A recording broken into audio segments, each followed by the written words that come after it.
Imagine this, you feel healthy. You're not overweight. Maybe you even get compliments that you look fit. But inside your body, silent changes are happening. Your arteries are narrowing. Your blood sugar is climbing. Your metabolism, the very engine that keeps you alive, is slowing down. And you don't know it until one day the doctor says the words heart disease, diabetes, or stroke. Here's the reality: cardiovascular disease, obesity, and diabetes are the biggest killers of our time. And the scariest part is, many people don't even see them coming. You can look slim and still carry deadly fat around your organs. You can feel fine and still be at the edge of a heart attack. These are the invisible, and they're claiming lives every single day. But here's the good news: these conditions are not a life sentence. They are preventable. They are reversible. And the decisions you make today, what you eat, how you move, how you manage stress, and sleep can completely rewrite your health story.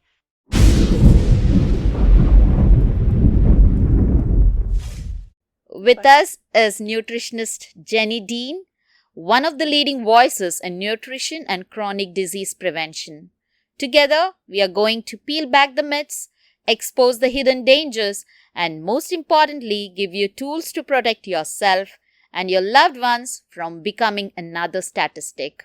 After COVID, we have seen rise in heart diseases, especially the heart attacks. Why do you think these conditions like heart disease, obesity, and diabetes have become very common in our society today? Yeah, thank you for asking me that question. I actually get that question a lot because people don't realize everything they're doing when they eat their foods and their nutrition. It's affecting them on the biochemical level, and also it's affecting their metabolism and their insulin levels.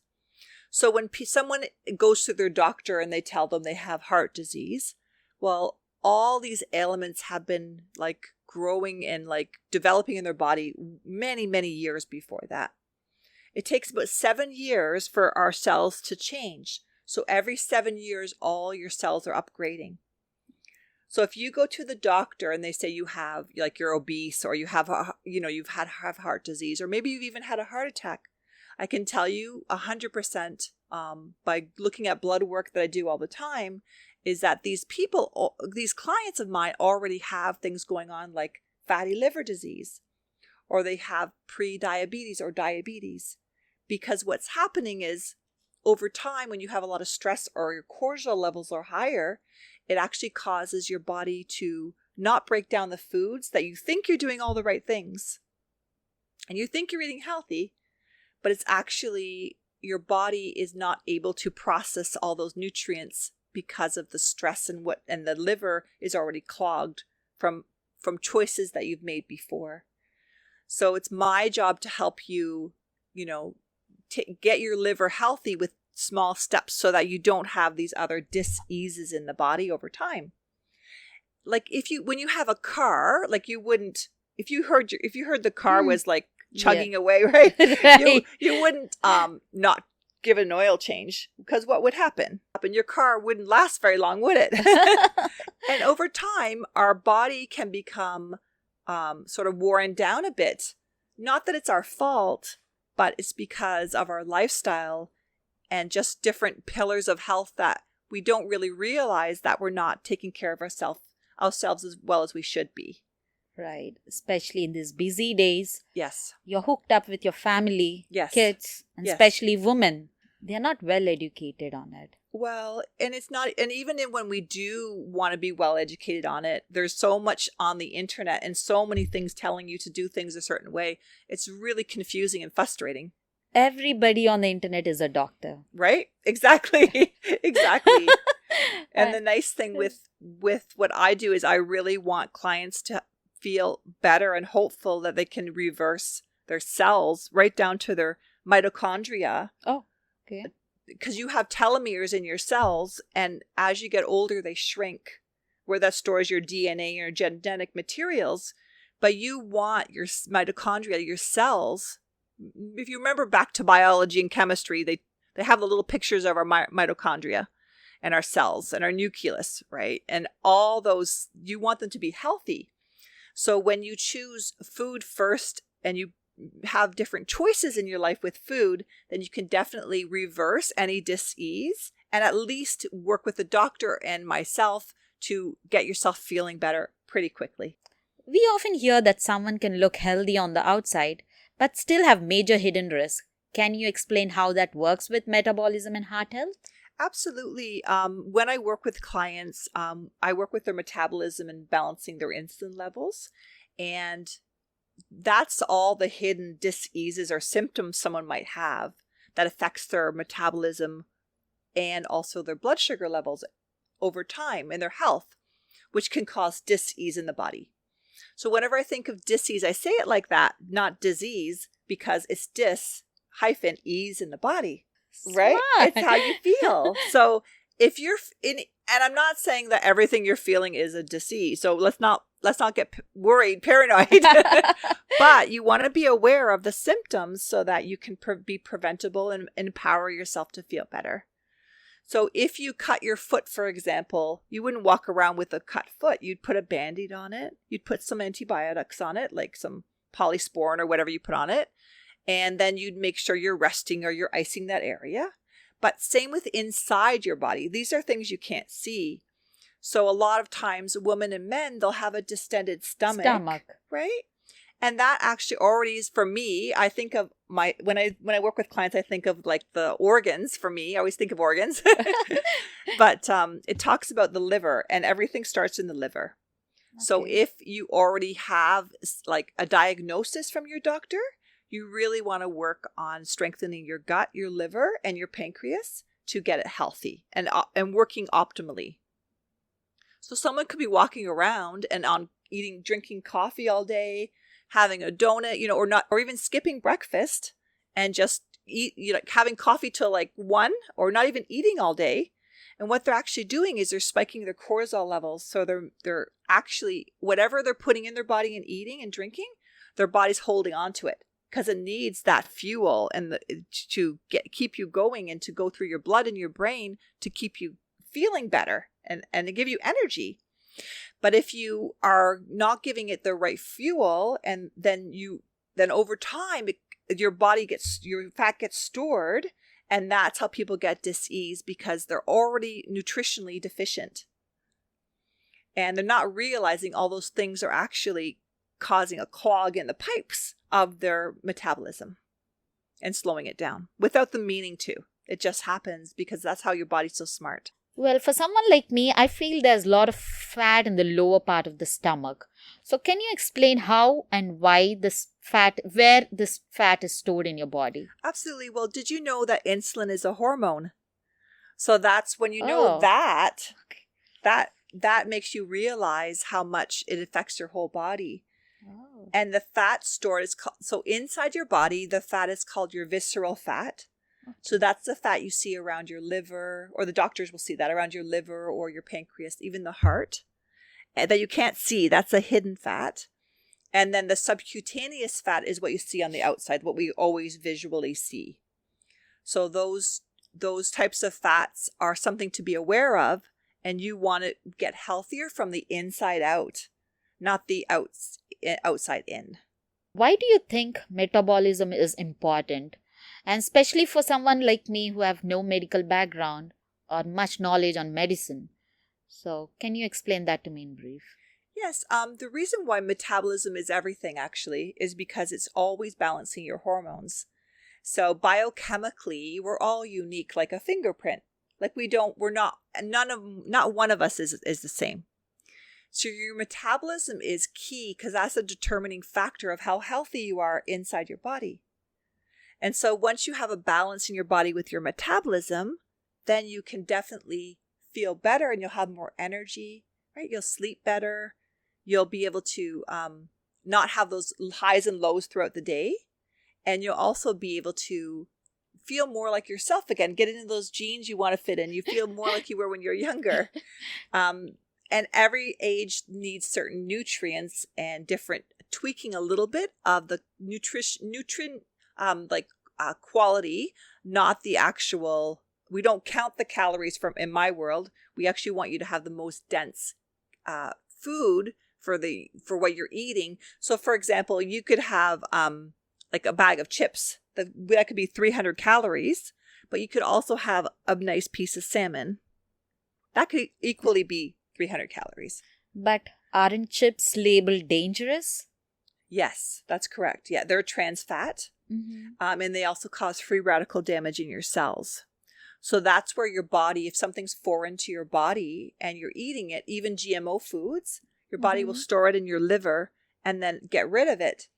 But if your body's already sort of a little bit sluggish and it can't get rid of what it needs to, that's where the liver protects your body so it doesn't harm your bloodstream and your brain over time and your heart. Oh, even your brain at the end of the day is affected due to this fat. Yes, exactly. Like some people, there's chemicals that cross the blood-brain barrier. And then you have your like hormonal system working, like your pituitary gland, your hypothalamus, and it's communicating all day long to keep your body in balance. Like when you look at the light outside, you're actually like not direct in the sunlight, but if you have like sunlight coming in through your window or outside, and you have that going into your eyes, it's going through your eyes to your pineal gland, and it's actually helping your body absorb vitamin D, which is another part of the hormonal system. So all day long, your brain, your heart, your stomach is always talking, so that like it's trying to keep you in homeostasis, which is balance, and it's trying to keep the pH balanced so you're not overly acidic. Because over time, this is where dis-ease creeps in, and a lot of people get frustrated and they're like, why do I have all these symptoms? What's going on? I eat healthy. I think I'm doing all the right things. But it does catch up with us, just like taking care of your home on the outside and not the inside, or like could be any analogy, really. But we tend to take care of material things more than ourselves. And we don't want to wait till it's too late. Like we want to have a better mindset with taking care of your own bodies, like daily as your lifestyle. So if you have to point out everyday habit that damages your heart and diabetes, what would it be? For me, I feel it's too much sugar in our diet. That is a determining factor of all the problems that people get in their body, because we're eating on the run, and there's hidden sugars in all of our processed foods and things that we think we're eating healthy and we're not. We're not meaning to not eat healthy, but it's just the way our society is. And a lot of foods, for example, have wheat in them. And even in a lot of cultures, wheat is a staple. But over time, you can actually become sensitive to it. And you can get allergic to wheat, and it can cause sensitivity in your body and insulin sensitivity, and get stored with too much sugar in the body too. And sugar, when you're talking about sugar, does this affect our kids? Because our kids eat a lot of sugary foods. Yeah. Everything that they touch, from their lunch box to their dinner, right? There's so much of sugar in it. And does that affect the kids too? It does, especially because when we're busy moms and we want them to like enjoy what they're eating, but a lot of times we don't always take the time to plan, and we don't always cook homemade meals all the time. But it's really important to not be lured by the advertising of different packaged foods. It's really best to give your children whole foods so that it's fresh, and so that they're getting less sugar in their diet. Because a lot of kids are going through puberty younger and younger, and they have obesity because of the lifestyle with technology, but also from the lack of whole foods in their diet, unfortunately. And puberty in kids is very early these years. Now it is, yeah. I believe it's 6. Is it 6 or 8? About 8 now, about 8 to 12. Even 10, depends on the child, but around 8 or 9 at the youngest age. And it's scary because like we can't control all the hormones that are put in our foods, but we can do our best to figure out ways to cook more whole foods and more variety for them, so that they can have a good start when they get older, and so that they can balance their hormones and their metabolism and keep their organs healthier. I also think it's good to have like them involved in the kitchen so that they can help with cooking, and then they Yes, can also it's a learning process. it's a learning process for everyone, yeah. Right. And then they can have an input on what they want to eat and what they don't want to eat. But also, like, you have to sort of try 5 to 10 times a new food before they actually like it. So just knowing that really makes you feel better that, you're not having the struggle trying to feed your child something healthy. When eventually they will eat that food. And when you mention fat, does it affect only adults, or can we take into consideration the kids even? Like, do kids have this fat accumulated in their body? What age is it? Well, the thing is, like, we need a certain amount of fat in our bodies. Like, we need it for our hormones. We need it for our brains. Our brains need a lot of fat, and it also cushions your spine and your whole system, your circulatory system as well, to get out the free radical damage in your body. So fats aren't necessarily the bad thing, but it's when you eat too many fried foods or too many unhealthy fats that are packaged, then that's where the fats turn into sugar. Even too much breads. And that's where people don't realize that they think they're eating healthy, but it's actually turning into sugar and causing all these health ailments down the road. Yes. It's not anyone's fault. It's just not understanding or knowing. It's just you don't really think about it. But in my world, I always think about the organs and how it's affecting the person. Even emotions affect the person with their metabolism, because it slows down the whole system as well. The emotions. Mm-hmm. Oh, emotions play an important role. Oh, big role. Yeah. There's a term called psychoneuroimmunology. Okay. So it's how your thoughts or your feelings affect your biochemistry in your body. And even if and your immune system, so even if you have like an emotion, like say you're going through something stressful and you're really upset with yourself, or you get angry, or you have something going on, you feel depressed, that can really affect your biochemistry and cause a shift in your acidity and your pH in your body as well. So Jenni, can you explain me how obesity disrupts metabolism? Yes. So obesity disrupts metabolism because what happens is it causes a clog in the whole system. So the whole body can't metabolize your foods properly because everything's working more sluggish or more slowly. So what is the relationship then? What is the relationship between obesity and diabetes, like especially the type 2 diabetes? So what happens with obesity and type 2 diabetes, it causes something called insulin resistance. So what that means is, it means over time, the organs are overworked and they can't work optimally. So it causes other symptoms with your pancreas, which balances your insulin in your body, so it can't work as properly as it should. So what that means is the sugar is being stored in the liver and the pancreas, which means what you're eating is the sugar is being the organs are always working. So it's always making sure you have enough glucose in your body. When you have diabetes and you're diagnosed with diabetes, your body's never getting a rest. It's always trying to process that sugar and always putting it out in your body.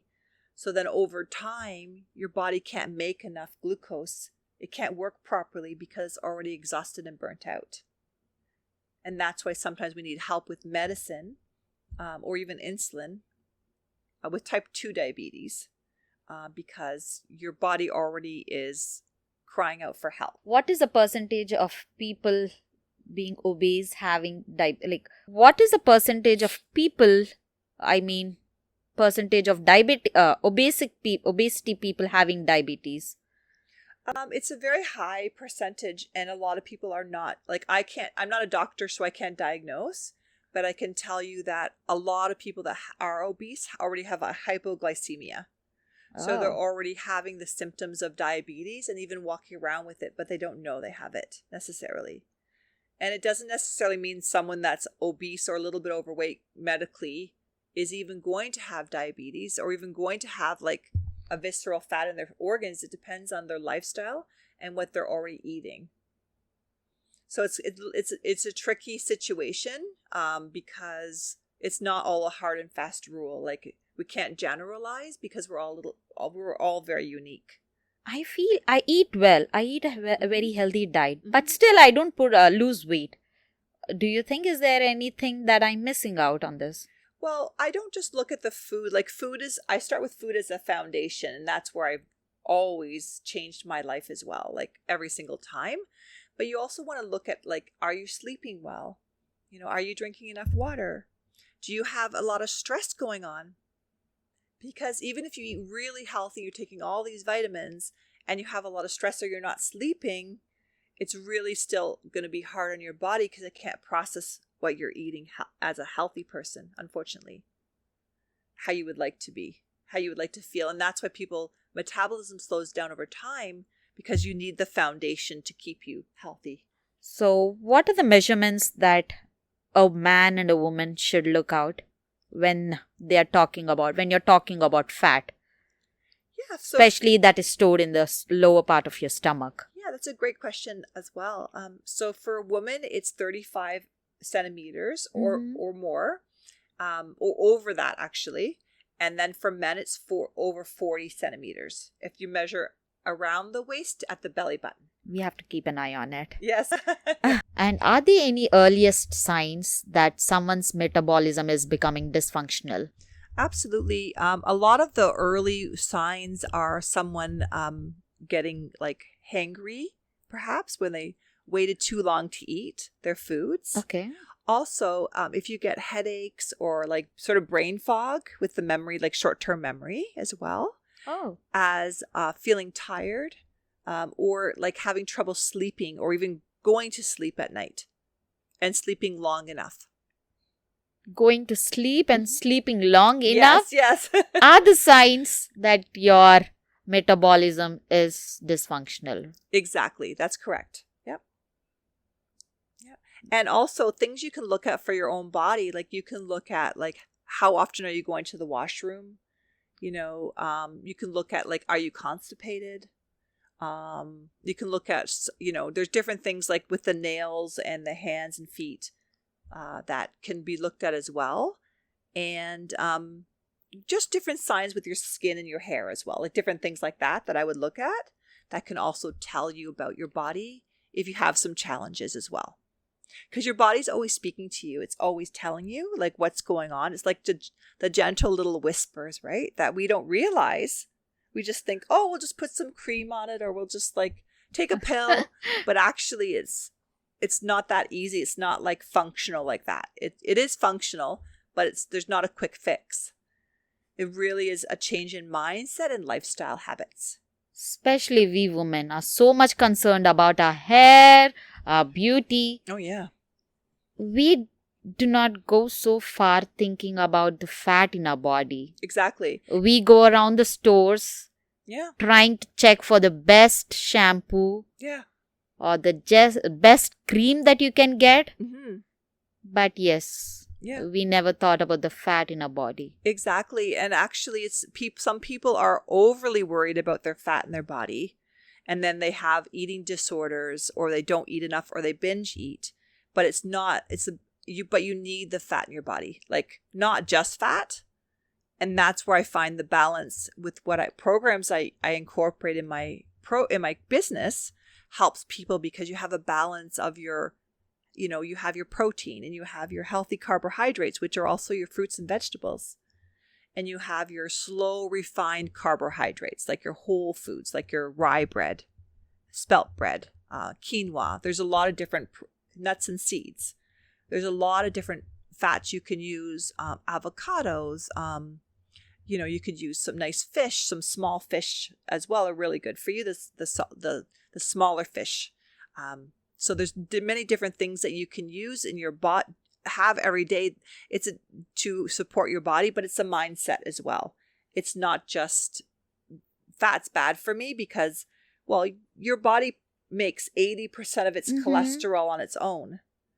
So the rest is from your diet already. So there's a lot that your diet can do to help reverse things in your body. And you need, like your doctor will tell you, oh, your cholesterol's too high, right? but it's because your body is already not metabolizing the foods that it should. And there's too much sugar and too much processed foods or too many breads. And that's where your body gets stuck. When talking about cholesterol, what type of cholesterols do we have in our body? Like, can you briefly explain the different types of cholesterols that we have and what is a good cholesterol and what is a bad cholesterol? Yeah, so we have high density lipids and low density lipids. So the you want a higher amount of high density lipids in your body rather than low density lipids. So you want the healthy fats in your body because you need that for your hormones and your brain health as well. So a lot of people I find they're already off the charts in their cholesterol, and then they're given medications for it. But the problem is, which you always should talk to your doctor about this. The problem with that is you have to be careful because it's a blocker for healthy fats when you do consume them. So yeah, so it's really a good conversation to have with your practitioner or your doctor of how you want to support your body. Where all my plans are food first. So I really like to get to the root cause and help the person feel better on all levels. Okay. Yeah. If we have to talk or discuss on cardiovascular health and disease, how does this food affect our arteries and the heart? Yeah, and that's a really good question. So this comes back to our dis-ease in the body. So when we are diagnosed with, say, high blood pressure or, blocked arteries, for example, any kind of dis-ease, we have to really look at, how are we feeling? Like, how are we feeling day to day? Like, are we able to get up in the morning? Like, can we get up right away or do we have to lie in bed for 2 hours, or an hour? Does it take us? Do we feel achy in the morning? Like, or are we really, do we have to really limber up before we, or do we have to have that caffeine in the morning to get going? Do we need a stimulant or a cigarette or whatever it might be? And this isn't judgment, this is education. So whenever you are picking and choosing your decisions in life, this is where it affects your body's chemistry. And that's what affects your metabolism and your insulin levels. And it affects your blood pressure, which can constrict or restrict the blood flow going to your body and to your brain. And that's why our body, like our brain needs glucose, like we need it. And that's why when a person doesn't eat properly in the day, they do crave sugar. Like you're going to want that donut. You're going to want that sweet treat, because your body needs it to function, to keep you alive. But that's where you have to think to yourself, like, what's a better choice, or what can I replace the unhealthy food with a healthy food? And that's why it's important to have the healthy foods in the house and have them ready and prepared so that the person, and when you're feeding a family, will grab a healthy choice rather than, cake on the counter or whatever it might be. And I'm guilty too. Like, I had to work hard having a family, and I'm a blended family too. And, my husband has diabetes and he really loves sugar. But that's because his body, it's a habit, but also his body needs the glucose to give him energy. Exactly, right. And a lot of people are eating the wrong foods. Also, emotionally, either they're bored or they need something sweeter in their life, Or because of the companion beside them, they have to. Yeah, it's influenced. That's exactly. It's influenced by what's in the house. So, like, you're not being mean or bad if you say to your spouse or yourself, I don't want this food in the house. Like, there's a guilt component as wives and as mothers. Like, we feel guilty till our kids are older, but we don't have to. We really want to take care of ourselves so we feel better and make better choices for ourselves.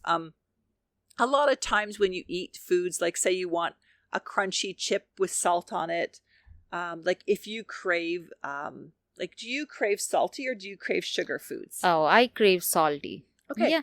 And just today when I went to the groceries, my daughter asked me for a chocolate. Okay. I said, honey, let's concentrate or let's focus on a healthy diet. And she told me, Mom, once in a while, chocolate is good, Mom. Like, Really? Is that true? How does this chocolate affect our health? Well, I think treats are important because they keep you focused and they keep you motivated to stay on track. The problem becomes when we like that food so much that that's all we eat and we have it like every single day, then it creates bad habits in our body. Does that piece of chocolate is good or the whole bar? A If piece. you eat the whole bar of chocolate. Yeah, and I don't want to say any food is necessarily bad for you, because that's like getting into a different part of how you feel, like your relationship with food. I think it's okay to have that chocolate if you'd like it, but the problem becomes if someone feels guilty about it after that, having the treat, and then they starve themselves because like, oh, I had that chocolate, oh, I better not eat dinner. Or they over exercise, and then it becomes another thing with an eating disorder. And that happens with kids a lot that I see, because they have a lot of pressure from their families, but also from their friends and social media. And they think they should be looking a certain way. But in reality, everybody's so unique. And if they realize that how beautiful, they are, how they are, then they would sort of embrace that and have more knowledge. The education piece is a big part, starting at home. And that's where I teach a course, 6 weeks to a healthier you, that runs usually over 3 months to kids and adults. And I'm also a metabolic balance coach. So I help a lot of people 18 and over, women and men. And my oldest is actually over 80. Believe it or not. Yeah. And my youngest was 14, but now my youngest is 4. So it's really fun, really giving the parents that support that people need. That this is a bigger mission for me than I realized, that I'm really giving people I'm like their cheerleader, and I'm really educating them, because the moms and dads need that a lot with the families. They don't know, because it's so busy, they need the help too, where the doctors don't always have the time with the nutrition, or are they educated in that part of it? So that's where I come in. Yeah, so when you were talking about chocolate with your daughter, actually sometimes people are low in magnesium, and chocolate has a lot of magnesium in it. And actually dark chocolate is a mood, helps your moods with serotonin in it. So when people are craving a certain food, it actually causes mood enhancers in your body. And that's why you also crave that food, because it makes you feel good.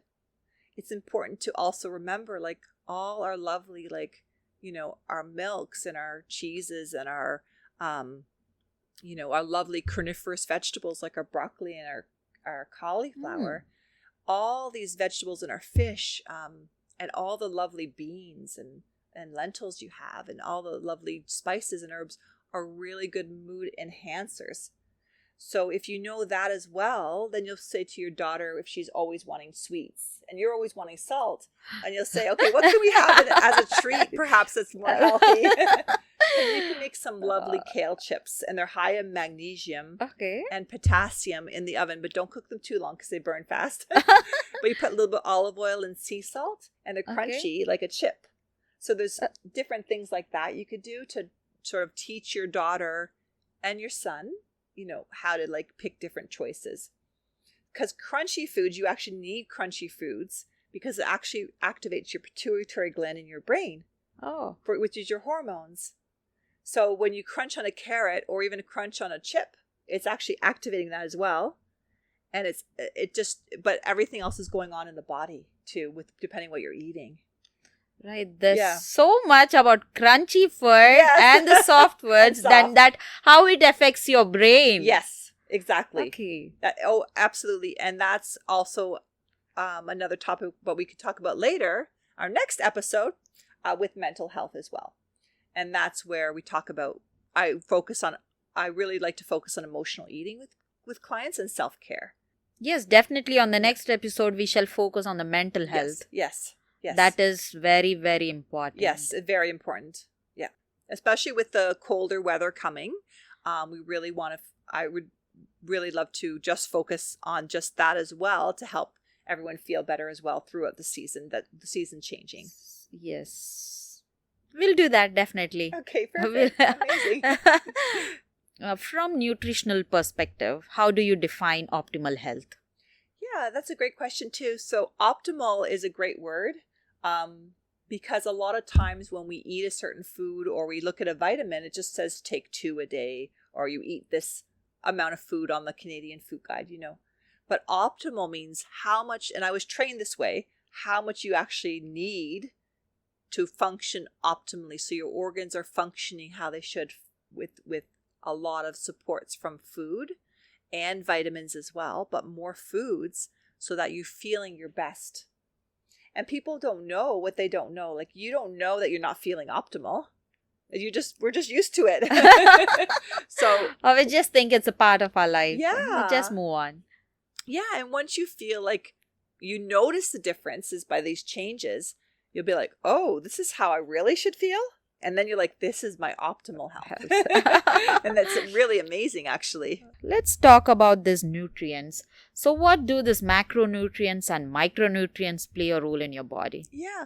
So when you eat your food, we don't think about what macro or micronutrients, right? We just want to eat when we're hungry. Can you talk about this macronutrients and micronutrients? Yeah, of course, no problem. That's a great question too. So macronutrients are your carbohydrates, your proteins, and your fats. And the micronutrients are the micronutrients. So they're the magnesium, the zinc, the minerals. Oh, the minerals. Right? Selenium, And did you know you can have 2 Brazil nuts per day to get all your selenium in your body, which is even more than the zinc that you can take in a supplement, in 2 Brazil nuts. So that's pretty cool too. And that affects your whole immune system. So the macronutrients are your protein, your slow refining carbohydrates, not just breads, but your fruits and your vegetables, and then your healthy fats. And then your micronutrients, I more focus on like zinc or magnesium is one that people are often deficient in. Like if you have restless leg syndrome at night when you go to sleep, it's a symptom of magnesium deficiency in the body. Yeah. I know, isn't that interesting? Very interesting, right? Yes. And the macronutrients will build your body, like your muscles and your bone, like your muscles and your bones, and they do the repair in your body to make you stronger. And then the micronutrients help everything behind the scenes. So they help your nerves regulate and your muscles relax. And they help your white blood cells and your red blood cells get stronger with your immune system. And they really help. They play a vital role in your whole brain, your blood connection, and your whole system with relaxing the body with rest and digest rather than fight and flight.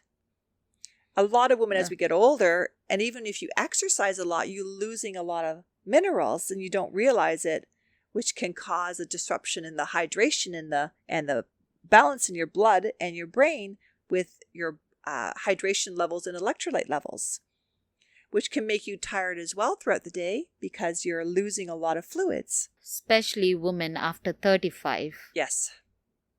How does this impact them? Yeah, so a lot of women come to me 35 plus or 40 and they ask me what's happened. I used to have so much energy and now I have all these aches and pains and my energy's slumped. I don't know. So I work with them on getting them back to their roots, on feeling better with their hormonal health, with foods and nutrition, so that they can have all the foods that they need in their body.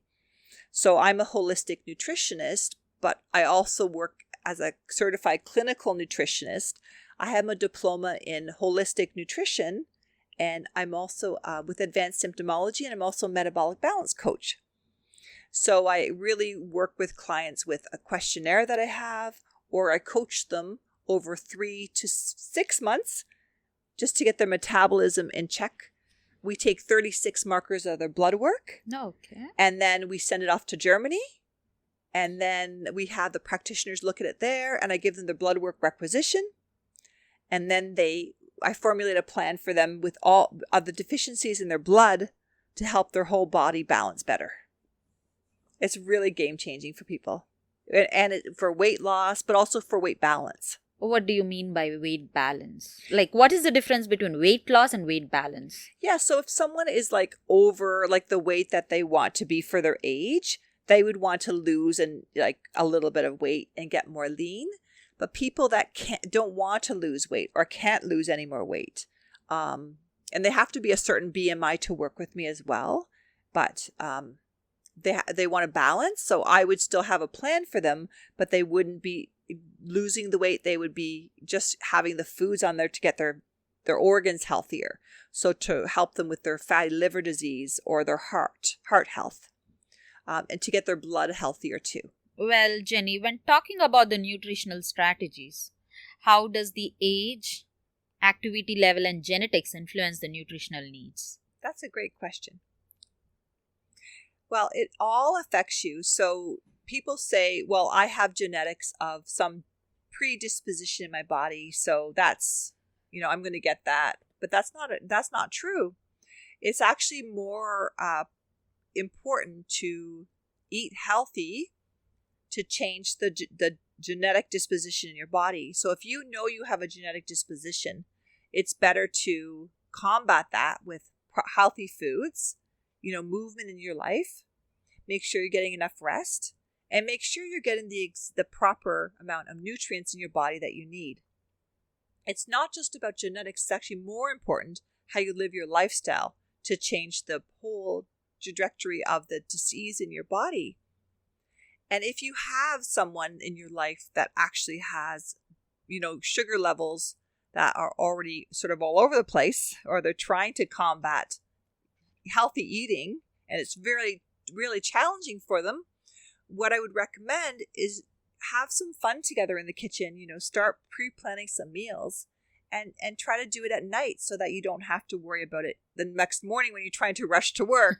A little bit of planning goes a long way. And don't bring things into the house that would tempt the person, right? Like if you already know that they're have a trouble eating sugar, not good to buy it, because like the taxing on our system, we want to really make sure we're putting deposits in our system and investing in our body and our health as we invest in so many things in our lives. So there's many types of nutrition and lifestyle strategies the person can take where they really want to work on, what do I really want to put in my body and how do I want to feel? And like, if I'm feeling tired or am I hungry, which is it? And do I maybe need some more water? There's a book, really good book called Your Body's Many Cries for Water. And there's so many different strategies that you can take, and just by listening to the little parts that are going on in your body, it can really make a difference, especially if someone is already ill in your family or with your spouse. It's even a little bit more challenging, but it really helps both people to come together and feel better with a better relationship with themselves and food. And just make sure you have a routine. So being consistent is really the key, and having someone to help you get there. That's what I hear all the time. It's very hard to, when you do this, to be hard on yourself and say, oh, I tried, and you feel bad that you weren't successful in your goals. But if you've tried everything already, then I would reach out to myself or a practitioner that you want to work with, and definitely it makes a difference in your success to have someone by your side. When talking about this nutrition planning, how would you approach a person with obesity and versus one with a cardiovascular risk? Yeah, so both I would treat similarity, because a lot of times when someone is obese, they're putting pressure on their heart.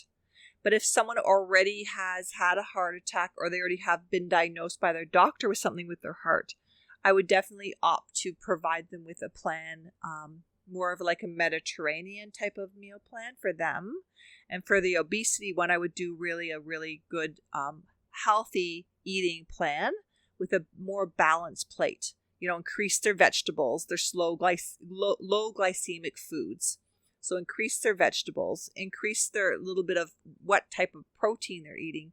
And the obese person really needs to have more time to prepare their meals and know how what they're putting in their body and how much it affects them, and not just go like wait so long when they're starving and then, go order something from the store because some people wait too long and then you're starving and then you're just sort of self-sabotaging yourself. So it's just really changing your habits and being more consistent with how your choices you're making in your life. And how do you monitor this, like the nutrition plan that is working or not? Yeah, so what I recommend doing is you can measure yourself with a tape measure, literally, or a scale. There's a lot of fitness apps you can use. I use a fitness app in my metabolic balance plan when I coach clients. So we use that as an accountability tool. Okay. I also have apps that I use, which are really helpful. But more importantly, it's really good to write down everything in a journal, like a food diary journal. And you do one section with what you've eaten in breakfast, lunch, dinner. And then you also write another section with how you're feeling. Okay. And then another section with how much water you're drinking. And it's different than just using an app. It's better to write it down because it makes something with the brain writing a connection actually keeps you more accountable. And you're going to look at that and have more consistency than actually just on the computer. Yeah. Yes, because the book is always there right in front of you. Exactly.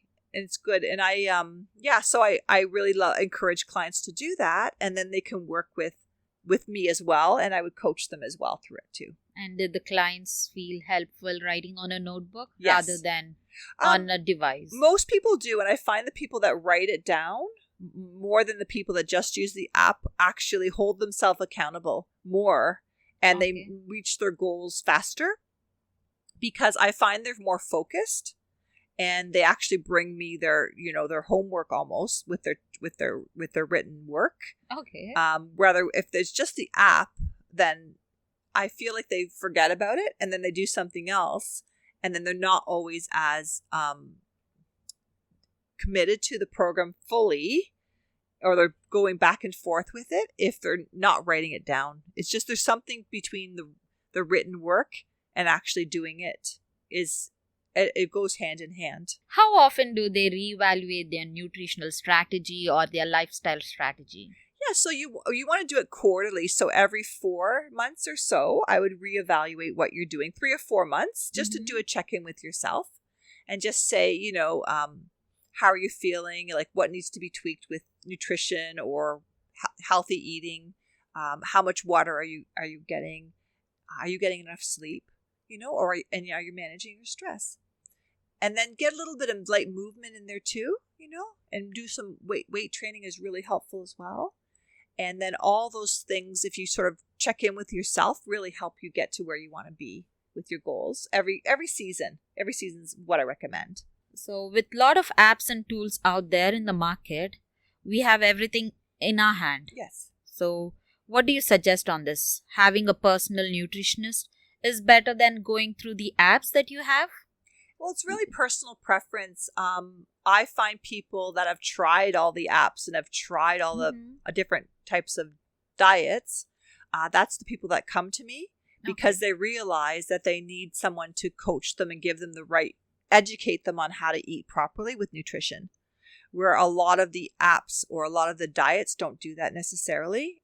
And I like educating so that people have a lifestyle change, not just the diet. I don't really even believe in diets, actually. And the apps are helpful to a point, but then you have to get the right app. And then that's where sometimes people fall off it again because they're not consistent with it. So it's just really personal preference. But if you've tried everything else, then it's really nice to have me as a nutritionist to coach you and get you to where you want to be. And that's the key. Like, that's why people come to me. Where they've tried everything else, they're like, okay. And then they come to me and that's where I just get them where they need to be pretty quickly. But they're really ready and motivated. Their why has to be strong enough, right? Like if they really know where they want to be, like if they're trying to conceive or if they really want to lose weight because they have an ailment, or if they're just sick and tired of feeling that way, that's where they come to me. They're really motivated to get better faster because it really works. Someone having in person rather than talking to an electronic device. Well, yeah, exactly.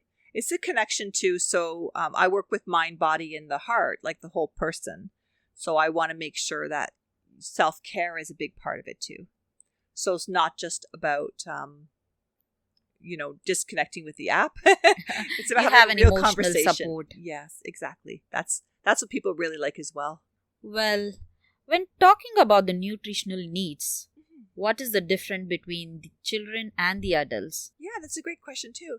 So, adults are more having the nutritional needs for maintenance or like a certain more of a purpose, where the children's nutritional needs are more for like they're growing and they're developing their bones, and their muscles and their brains and their hormones.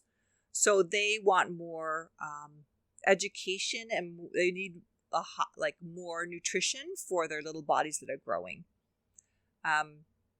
That's why it's really important to make sure that we use whole foods when we're letting our growing kids get all the nutrients they need, and make sure it's a variety of foods.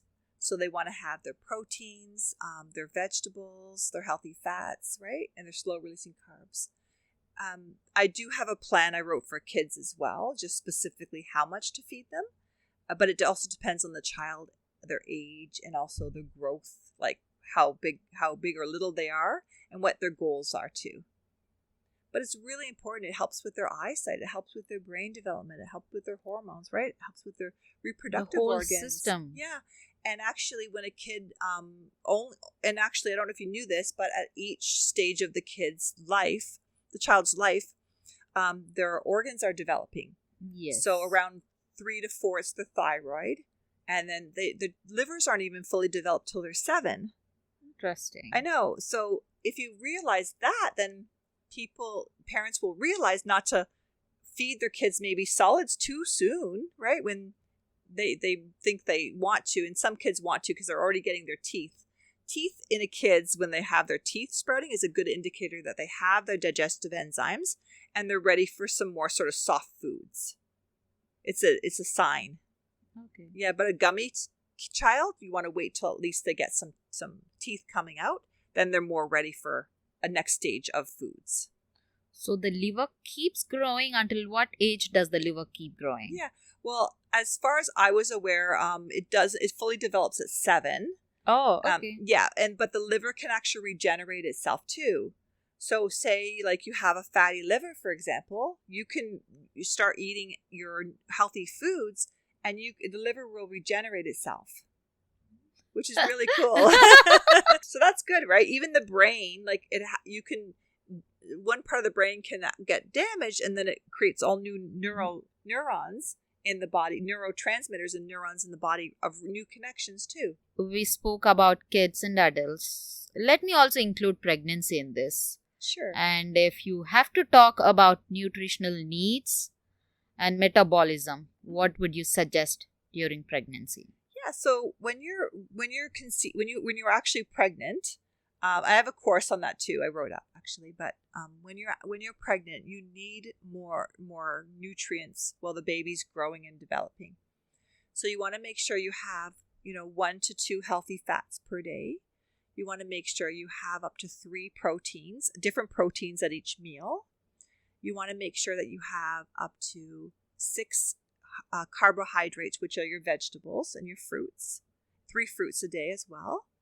And you want to make sure that you're having your slow releasing carbs, like maybe some breads as well, which is up to 2 to 4 a day. So half a slice of bread is 1 serving. And then from that, you want to really make sure that you're getting a lot of folate in your body for the developing of the baby's spine and B12. You want to make sure you're really getting a lot of omegas in the body, omega-3 for the baby, for the mummy and the baby, right?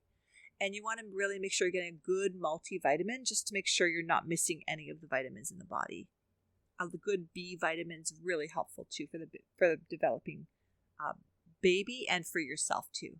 And when you're pregnant, you want to make sure you have an extra 15% of grams per day of your proteins and your healthy carbs, like your vegetables or fruits, on top of what you'd like if you normally eat. You want to add 15% more when the baby's growing. Yeah, I wrote courses up on like pregnancy. I have a cancer course that I wrote, and then I wrote one is 6 weeks to healthier use my foundational course. And then and then I just have my metabolic balance as well. So if you have to give 3 takeaways for all the listeners out there, what would it be? So my 3 takeaways would be to start slowly by trying to cut out sugars out of your diet, not your fruits, not your whole foods, but your refined sugars, your processed foods, and start getting rid of the box things and start making things homemade. Just start bringing in slowly some more fruit, vegetables and fruits in your life to get away from the sugars. The second takeaway would be to be more consistent in your planning and organizing yourself, your life, if I can say that. Just to really be mindful of like how you're planning your stuff so you don't get in your own way, you don't self-sabotage yourself. And the third one is to get off your phones at night. So make sure that blue light is out of your eyes, an hour before you go to sleep. So I recommend the 3-2-1 rule. So 3 hours before you go to bed, you want to make sure you finish dinner and do your homework and all that stuff, clean up. 2 hours before bed, you want to finish that movie or go for that walk or do something fun. And 1 hour before bed, no screens at all. And that really helps balance your hormones, because when you don't sleep well, it dysregulates your hormones because it just increases your cortisol levels. You don't feel yourself the next day, and then you're going to crave more sugar. And before going to bed, one thing if you have to suggest, what would it be? Either eating something or reading a book? Oh, I'd recommend stop eating after 9 o'clock p.m. And if you're doing shift work, you can do the reverse. So you just do your shift and then stop eating at a certain time. Like you'd have to do the reverse. But yeah, reading a book or doing a puzzle. But try not to even read a Kindle before bed. Kindles are great. I love them. I love my books on my tablet too.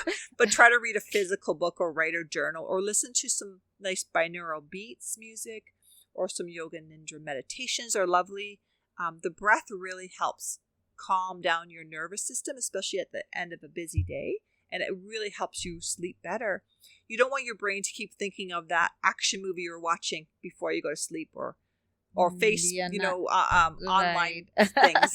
And your whole night is disturbed. Then you're just... So if today's conversation resonated and if you are ready for the personalized science care, you can reach out to Jenni. Hi, I'm so happy to be here today. My name is Jenni Dean. I'm a holistic certified nutritionist and a metabolic balance coach. I also was trained in advanced symptomology for 3 years. So I really like to get to the root cause of helping clients with self-care, emotional eating, and metabolism. Please reach out today. I'd be happy to speak to you soon. My website is www.jennideennutrition.com. And my email is jennybdean11@outlook.com. And you can reach me on my website. Just send me a message or on Instagram or Facebook. And I wrote a book called the Deceptive Truth when I was going through my divorce and my health challenges. And I'm remarried now, but you can definitely reach out to me to get your copy. And I also have this as a sneak peek of what you will receive along the way with all the different packages I give to clients when you do sign up with one of my programs, especially the Metabolic Balance Program. And this is something that I give people as a gift at the end. Do you have an online copy for it? Of this? Yes. I do have online copies of my recipe books and of this book as well. And where do we find them? You would have to reach out to me as a message on my website, and I could send that to you. Okay. Yeah. That's easy. That's easy. Thank you. You're welcome. Thank you.